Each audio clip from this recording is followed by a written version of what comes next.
Granny D, a memoir. Jeff, come check this out.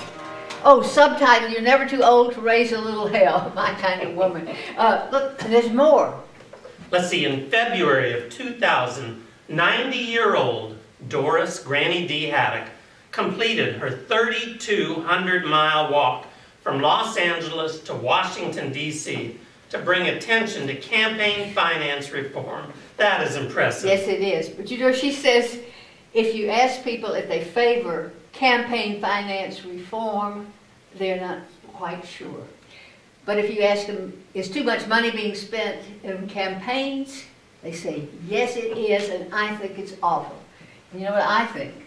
I think we have to put this on the stage. Okay. Let's see. Granny D died in 2010. We would have to get permission from this Dennis Burke, who put all this together from the journals that Granny D kept on her walk. So I Google like crazy, looking for Dennis Burke, Arizona Common Cause. That's our man. And his response, well, Barbara, as Granny D would say, have at it and have fun. Here we go. And not only that, Dennis sends us another book about her life after the walk. We'll catch this later. Well, I pick out my favorite parts, some of which I will read from this journal, just as Granny D wrote in her own journal. Other parts I've memorized, especially speeches. Corporations are not people, at the same time working on her New Hampshire accent. And I've collected a few costume pieces, not to try to become Granny D, oh no, just to capture her spirit along the way. And I've made up this map so we can follow her progress across the country. Oh, that's great, and we'll need music right away. I mean, we have to have a travel theme for Granny D on the road, right? Okay, I'll start working on that while you tell them how she got this crazy idea. Okay. Well, it's 1998.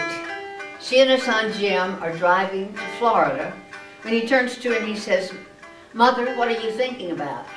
And she says, I'm thinking about walking all the way across the United States for campaign finance reform. Poor Jim. A 64-year-old himself and his wheezing 88-year-old mother says something like this.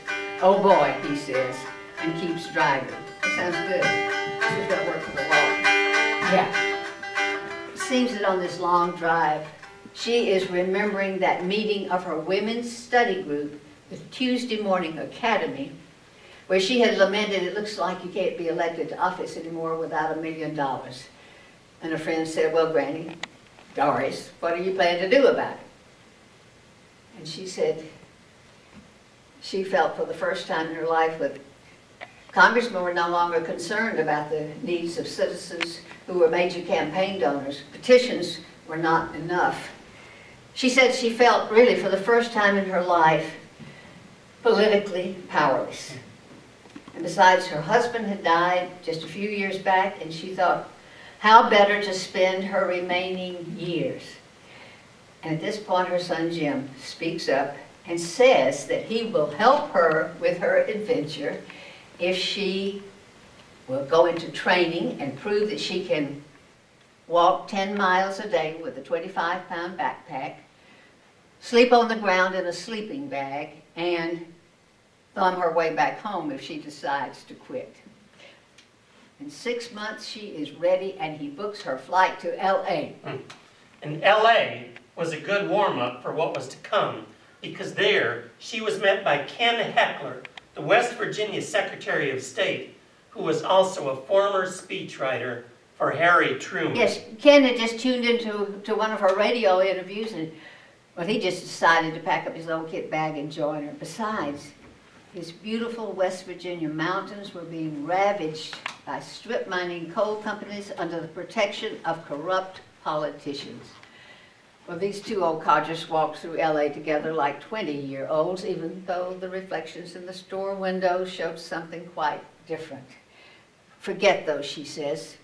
One's youth is always hiding just under the wrinkles, and life is in the moving on.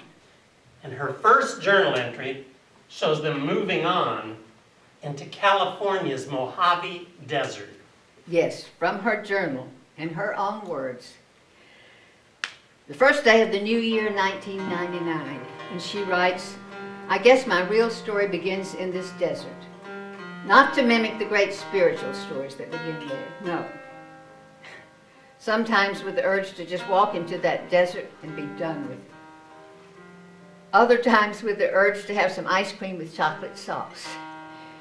I love the way she writes, and she says, I figure life is what we patch together between those competing desires. Oh, and she says, reporters want to write about the hardships of the quirky old woman. This old quirk, however, wants them to write about the corruption of our elections. The truth is, and she asks these questions, I wonder if this is ridiculous. How far can I get? Am I a fraud? That's touching. But look for the part in there where Dennis Burke, her Arizona buddy, arrives with a borrowed camper van to help out in the desert. Talks about a typical day. Right here, a typical day. This is from her journal, January 14th. She writes, I rise before the sun. Rising early is natural for me. That's good, she says, because I take my hearing aids out and I can't hear an alarm clock.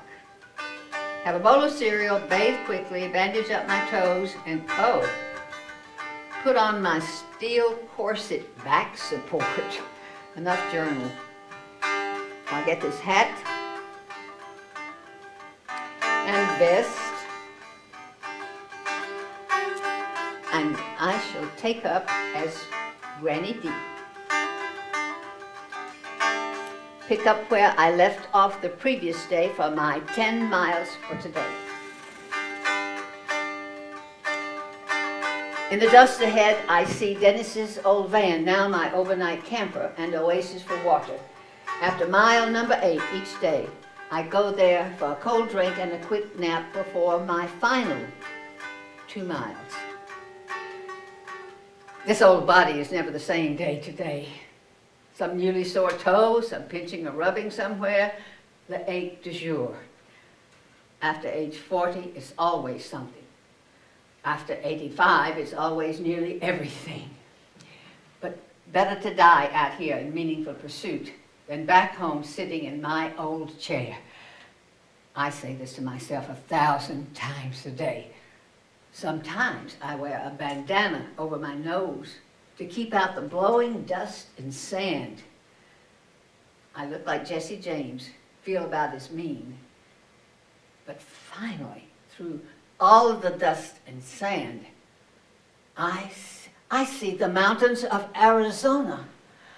I have crossed all of California, 260 miles. And I will cross the Colorado River on my 89th birthday, if I live to see the end of this dust storm. And Dennis has planned a parade in Parker, Arizona. Granny D is to lead it, and NPR wants an interview crossing the bridge, and maybe Good Morning America coming out of the Mojave. What's a sandstorm or two, a sore foot? Arizona, here we come. And with the Marine Corps marching band striking up Happy Birthday. So what if they just happen to be in town for the annual parade? Some people are calling this Granny Luck.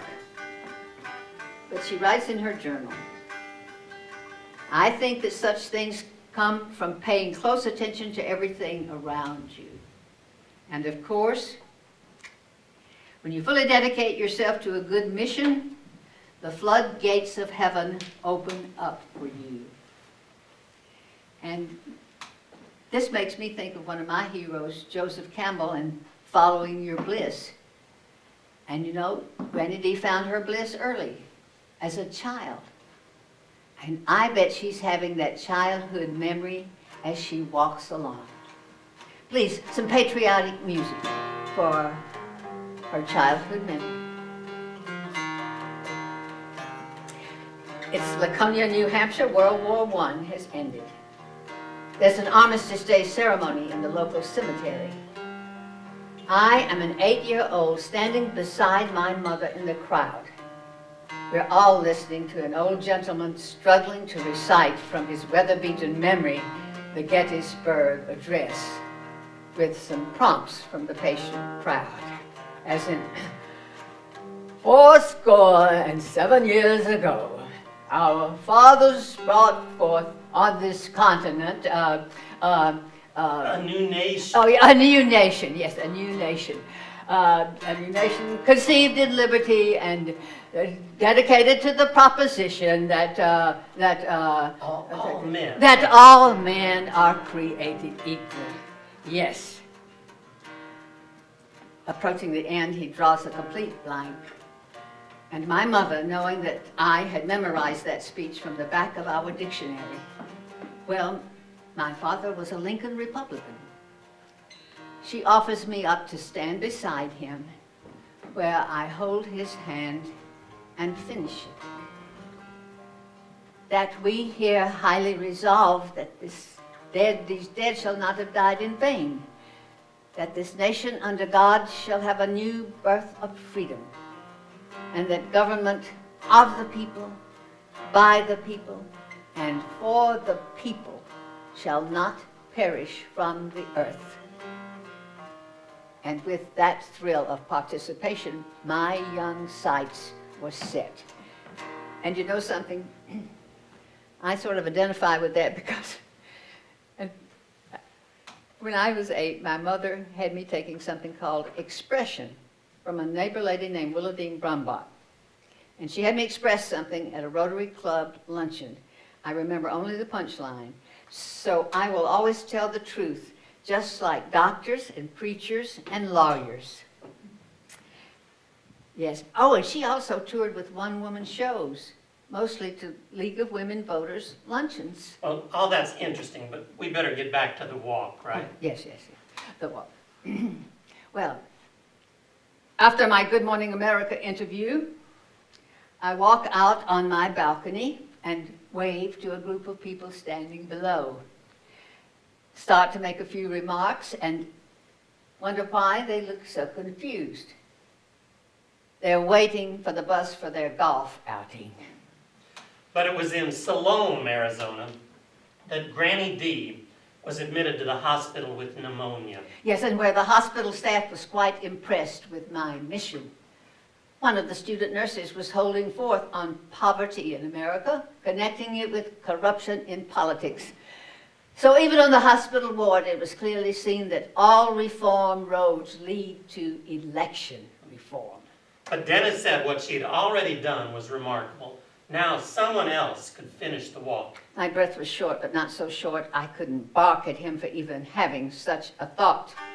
Besides, Jim Hightower has called from Texas to interview me on the air as I walk along. Near Tucson, 2 photographers from People magazine are walking backwards, snapping away and chatting. One asks, "How did you manage to stay married for 62 years? Great sex." Seems that my opinion is worth more on the road than in my living room in New Hampshire. And then suddenly, it was 3 states, 3 months, and 1,000 miles shared on to Texas. Texas, here we go. First testing the shoulder of the road. Be sure the gravel is firm enough to hold. Keeping an eye on the traffic. Scanning the ground in front of each step. A fall would be a disaster. Breathing deeply. These old muscles need their oxygen. And chatting it up with any companions only when going downhill. Saving all my precious breath for uphill. But above all, grasping that I am here in this beautiful land and in this moment. And I wonder, how can she be so practical and mystical and mindful all at the same time? But then, in the railroad town of Toyah, Texas, they held the first of a number of community meetings on the road. Yes, she says, this is May 5th now. She says, I was offered shelter by a beautiful Native American and Hispanic woman. She arranged a meeting to discuss the poverty in Toria and their feeling of political abandonment. She says, I will be speaking for them when I get to Washington. There's no one for them to complain to who will listen except a crazy old woman walking by. Ah, she says, I see that more community meetings like this one are the key to making basic changes. In Pecos, they let me say a few words at the rodeo arena. Well, two things I have learned about impossible missions such as mine. One is sometimes all you can do is stand in front of a problem and be a witness to it. But that doesn't mean you don't succeed. You have already succeeded if you are standing for truth or justice or compassion. You have already changed the chemistry of things. And that change will spread from you because now, in this sense, you are the center of the world. The other is, there are no impossible causes if they are good ones. I know that my dream of political reform will come true. I may live to see it here, or I may smile to see it from the other side, but it will happen because people love this country and love democracy so. They have given their sons and daughters and the best years of their lives for it. We will again run our communities and our nation looking out for the interests of the people, because that's what democracy does.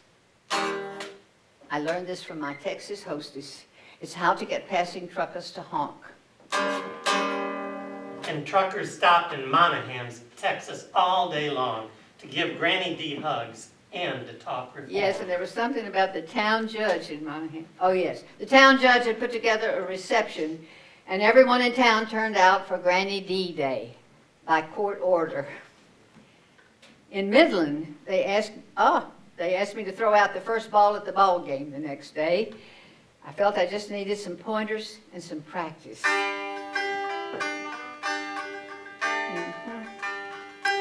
I worked my way into the stadium, find a man there exercising, and he shows me how to step forward with my left foot, bring my right arm back, and throw. I practiced well into the night. Step forward with my left foot, bring my right arm back, and throw. The next day, the stadium is filled with screaming children as I'm being led to the mound like Marie Antoinette to the blade.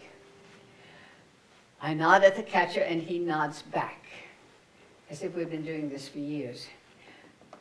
All is quiet as I go into my silent zone of concentration.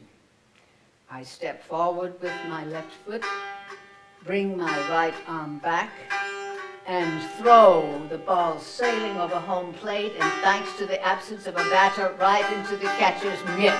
The crowd goes wild, and I retire from baseball, going out at the top of my game.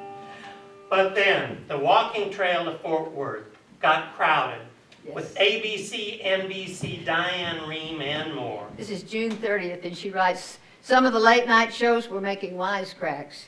One said I was going to Washington to speak to the president, Herbert Hoover. Oh, John McCain has asked me to fly to New Hampshire to stand with him as he announced for president. But I thought, she said, if I did all these fun things, I would never get to Washington, so I sent my regrets. Then they crossed into Arkansas at Texarkana and headed up to Arkadelphia, where they lit at Percy Malone's drugstore. She says, where the Friends of Bill Clinton group still gathered for discussion, and where I learned about public financing of campaigns.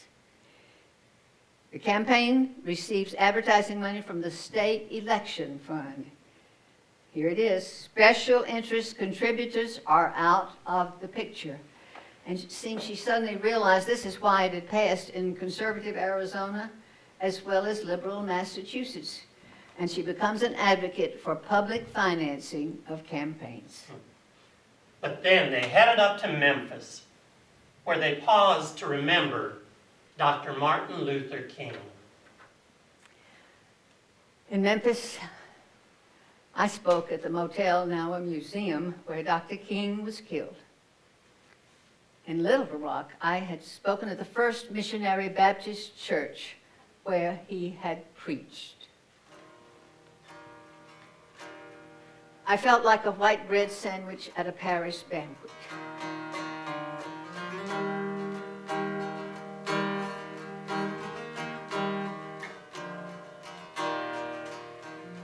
My dear friends,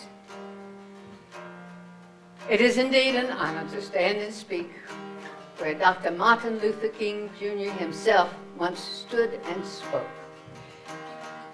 Here was a man, and we feel his presence here, a man who came into the world to speak the truth and to use that truth and love to bring forth justice non-violently.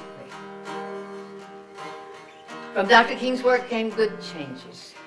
The Voting Rights Act, the opening of universities and public facilities. His voice still rings in our ears.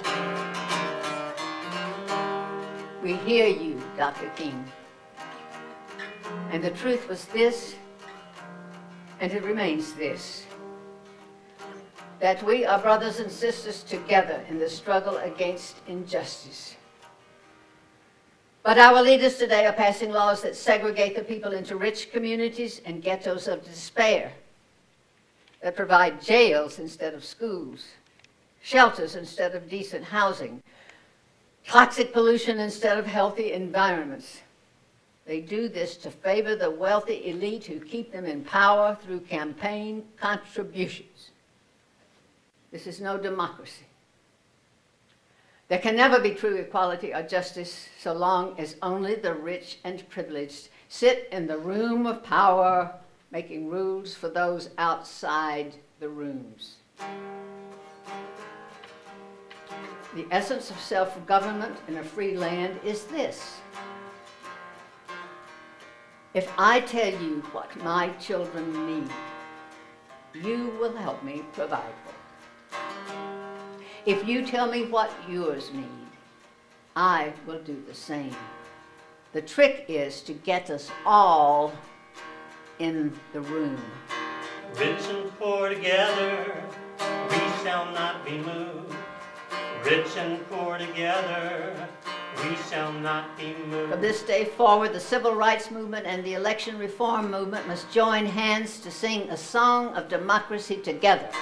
Like a tree that's planted by the waters, we shall not be moved. My thanks to those of you who walked with me here today. I do hope that some of you will be able to walk with me again in Washington when I may need a hand up those Capitol steps, and where I trust we shall enter as American brothers and sisters with the spirit of Dr. King beside us and in our hearts. Like a tree that's planted by the waters, we shall not be moved. And when they got to Nashville, Senator Russ Feingold joined the walk and told Granny D that the McCain-Feingold bill had moved toward a Senate vote. Let's see. This was October 13th now, and she says, I was invited to come see the show. Oh, so I took off my hiking gear and flew to Washington. Ensconced in the Senate gallery, I couldn't hear a thing. But when I saw Mr. McCain pointing to me in the middle of his speech, I smiled and waved back. Oh, as expected, it was blocked by the filibuster led by Mitch McConnell. And crossing into Kentucky, McConnell's home state, Granny D had to give a speech, and she had to work hard to remember her Gandhi. Attack the ideas, not the man. If Gandhi had been at the back of the crowd, he would have shook his finger at me. But I am just learning. Well, thank you for joining me here outside the Louisville office of Senator Mitch McConnell. After walking 2,400 miles, I have come here to do him a favor and to ask for one. In a recent debate, Senator McConnell said it was outrageous to assume that special interest money was influencing our lawmakers. And he demanded to know the name of anyone who had bent to this. Well, Mr. McConnell, in 1997, when you took $791,945 from insurance interests who were opposing health care reform, $602,885 from gas and oil interests who wanted tax benefits and no pollution control, you were that man. And you are not alone. We must do something, Senator McConnell. We must end corporate contributions to political campaigns. For corporations are not people, and democracy is. Kicked his ass, did I not? And I'm still learning. That's right. And then they headed up into Ohio, where the hills got steeper and slippery with ice and snow as they headed to West Virginia's Great Mountains. So I walk in the blizzard up the steep grade to the top of the range, check my fingers to be sure they are still movable. Frostbite would put a fast end to my little trek. And circulation in this old body might not withstand these elements, oh my. But I have already invested a year in this. Keep going, old girl. Too many people are counting on you. Some brighter music, please. My 90th birthday is approaching. And here is a crowd from Cumberland, Maryland, to lead me to the train station. Well, what a treat to be here in historic Cumberland, a place even older than I. This is the real America. But I am headed to another America down the hill, where a flood of special interest money has carried away our representatives, leaving only their cardboard cutouts. And if you doubt this, you write them a letter and see what rubber stamp dribble you get back. For all we know, they might have died 10 years ago and the same letter is going out. But now, standing here at the back of this charming red caboose, I say to you all, damn it, don't give up the ship. Oh, I know I'm mixing my metaphors with ships and trains, but I have walked over 3,000 miles, and this is my 90th birthday, and I will mix metaphors all day long if I please. This land is your land, this land is my land, from California to the New York Islands, from the Redwood Forest to the Gulf Stream waters. This land was made for you and me. And now we're in the year 2000. And she writes, this is January 25th, 2000. She writes, now it's less than 200 miles to go. Oh, but the snowplows have made walking the road impossible. And I have tightly scheduled permits and appointments. Oh no. But farther down, she writes, but now a miracle. The C&O Barge Canal has a towpath alongside it, just right for cross-country skiing. My son Jim has rushed my old skis to me, and I finish my trek on time. And that C&O Canal towpath ended at the Francis Scott Key Bridge in Washington for the final walk to the Capitol. I walk across the bridge. And there is Arlington National Cemetery, where I stand amid the countless graves.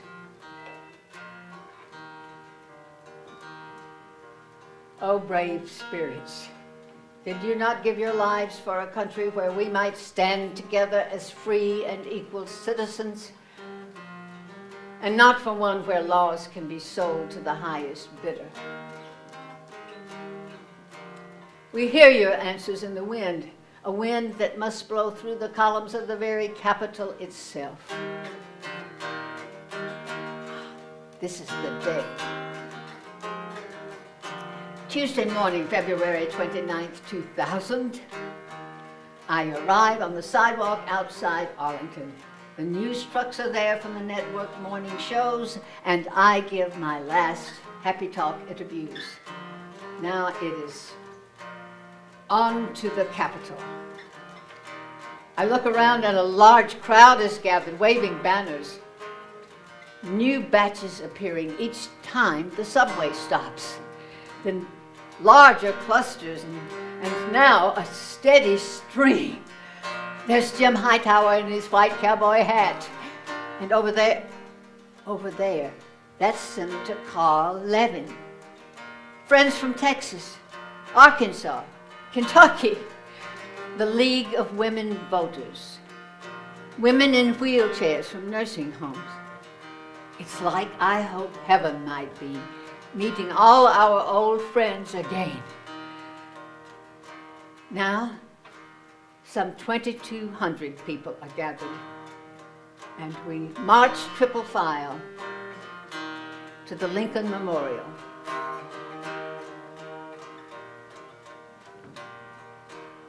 Well, Mr. Lincoln, your enduring smile of optimism encourages us onward toward reform and toward the Capitol grounds, where hundreds more are gathered, even some members of Congress. Banners galore, great cheers from all. It is electric. I walk up the Capitol steps, 20 years old.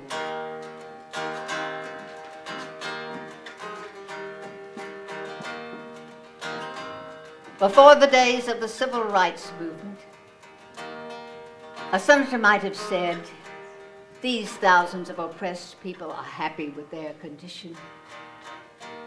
But after all the painful growth, we see the ignorance and insensitivity of such a statement. Before the days of the environmental movement, a senator might have looked upon the polluted Hudson River and said, it is the inevitable price of progress. How dare they think our country stretches itself out to be plundered by companies for their own profit. Before the campaign finance reform movement, a senator might say the people don't care about election reform. That is in fact what was said, and that's what precipitated my walk. And I have come to say they are mistaken. On my more than 3,000-mile walk through the heart of this country, did I meet anyone who thought that his or her voice counted for much in the corrupt halls of Congress? I did not. Did I meet anyone who felt pain or anger over this? I did indeed. Now these people from all over America stand with me to say, shame on you, senators and representatives. The time has come for reform or for some new representatives.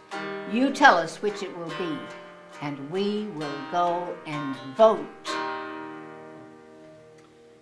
And how fitting that her next venture was a nationwide voter registration tour. Yes, and this is where we pick up with the second book about After the Walk. And we know now that the McCain-Feingold bill that they worked so hard for was undercut by the Supreme Court's Citizens United decision with its super PACs. Very disappointing. And I remember thinking I was so glad she didn't have to know about this. But we learn in this book, yes, she does know about it, at age 100. And this tells us her response, which is, well, democracy is a running game. You huddle and you go back in. You keep going.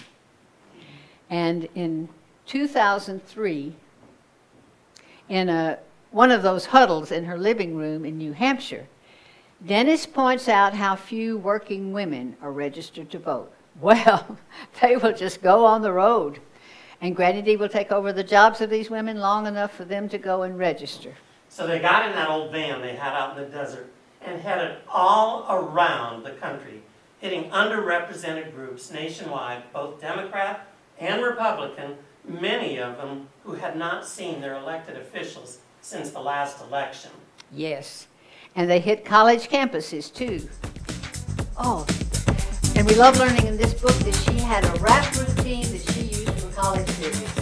Oh good, we can practice now and we'll be ready to hit the first campus. Let's try a simple call and response thing, something like, let's see. When I learned that Washington was filled with too much dough. I asked my friends what I should do. They said, Go, Granny, go! And we'll use that again when we get there. And it was on this voter registration tour that she came through Asheville, North Carolina, very close to where I live, and I didn't know about it. And that old van had a chronic overheating problem. In fact, they had lost one volunteer who was sure it was going to explode. All they did was buy a few more fire extinguishers and keep going. So in Asheville, they did settle in for repairs, and they also got a new paint job. They encountered there a tattoo artist named Blue Broxton, who took over the painting of the van and got involved with them and joined the tour. We were quite a threesome headed south in our multicolored dream van. A gay young tattoo artist from Asheville, that was Blue. A middle-aged organizer from Arizona, Dennis, kind of like you, Jeff. And 93-year-old New England me. And when they got down to Florida, their first stop was near Orlando, stepping in for an alligator feeder. Gator World. Here comes aim! Where I stand in the mud and throw huge chunks of raw meat to swarms of giant alligators, sometimes only inches away. Dennis reassuring me that I will be safe, or if not, I will die a heroine. But their next stop was a lot safer when they got to a mermaid show. Weeki Watchy Springs?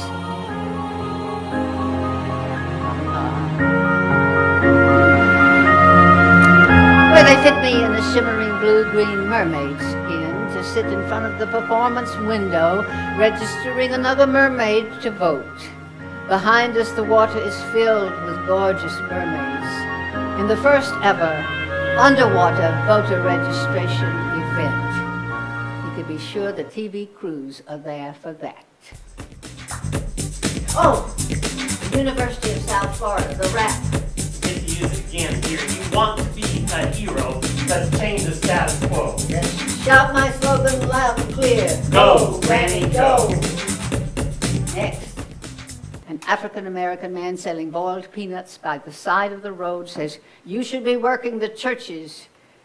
Reaches in his overalls for his cell phone and phones ahead to his own Faith Pentecostal Church in Avon Park. I love you! Pastor Brown's wife in her big fancy hat calls out, "Granny D, you come up here and speak to us." I say, well, it seems that so many people have given up on voting because they don't think the politicians care about the people anymore. That's right. But things will never change until we use that power of the vote that so many have sacrificed so much to get. And then Pastor Brown moved in and took over from there. Pointing to a young lady who would go right out and set up the tables for registration. But when they got to their next stop, it got real exciting when they pulled up to Tampa Strip Joint.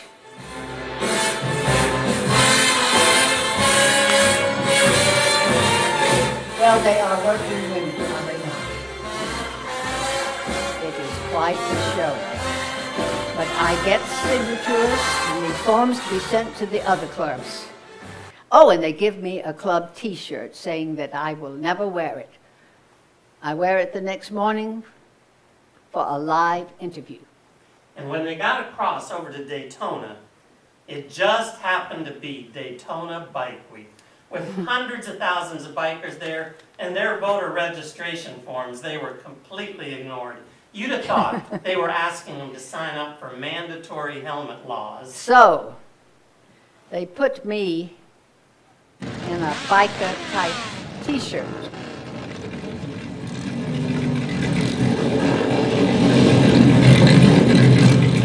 And we become stars and sign up bikers as fast as we can pass around the clipboards. But then, another van crisis forced Blue and Granny D to thumb their way to Gainesville. Dennis arrived later with ice bags packed around the engine block and a hose rigged from the sink in the back up to the radiator, trying to cool that poor engine down. That was our Dennis. And when he wasn't working on the van, he was emailing ahead, making arrangements down the road. Like for our quick trip to the New Orleans League of Pissed Off Voters, where we were taken in by a Republican family charmed at the sight of Blue repainting the old van. Which was headed back to Asheville for some more repairs. And this was in June of 2004. They had logged over 23,000 miles on that voter registration tour. But while the van was getting fixed, they split for a one-week break. And when Dorris got back up to New Hampshire, she learned that the Democratic Senate candidate had suddenly dropped out of the race, and they needed someone to run against the incumbent, Judd Gregg. Are you guessing it? I phoned Dennis in Arizona. He says I sound 10 years younger already. 84. But he warns that if I run, I will no longer get the sweet granny treatment. There will be strong opposition and many obstacles. Miss Haddock, a centenarian in the Senate, you realize you'd be 100 at the end of your first term. I do not intend to run for a second term. And though I may at times struggle to find the right word, I can yet string words together better than our President George W. Bush. But you couldn't possibly win. Says who? In any case, I can talk more, and now Senator Gregg will be forced to listen. And besides, I will be doing a favor for my many Republican friends so concerned about how far their party has strayed. But you have no staff, no headquarters, and no money. That's true, and I will not accept any PAC money. But I do have a core campaign committee assembled, Dennis, Blue, and my son Jim. And I can still walk. I shall walk the state of New Hampshire for publicity. And walk she did in dozens of small-town parades. But then she got a phone call. What? A debate? With Senator Gregg? Oh no, I can walk him down. I don't think I can talk him down. Get me a debate coach. Well, I'm on the way to the debate in the pickup with Jim when I remember. Jim, I forgot my teeth. It's back home. Ready. I never expected to win that election. Good God, 6 years in Washington trying to hear everybody and to stay awake. But I did win the debate. And I got over 1/3 of the vote. And if a 94-year-old woman can do that without a dime of PAC money, every incumbent should worry. And we should all remember that democracy is a running game. You huddle and you go back in. You keep going. And that's exactly what she did. And we should all, even when the reform bill was overturned, and in her last speech, On her 100th birthday, she tells this little story. Years ago, my husband and I were having dinner at the home of our friend, when in rushes a young couple exclaiming they have accidentally burned down the host guest's cabin down by the river. Whereupon the host rises, puts down his napkin and says, "That's okay. For years we have wanted to build something really special on that site, and now we can without feeling guilty about tearing down the little cabin." Well, I suppose the Supreme Court has burned down our little cabin. But truth be told, it was pretty drafty anyway.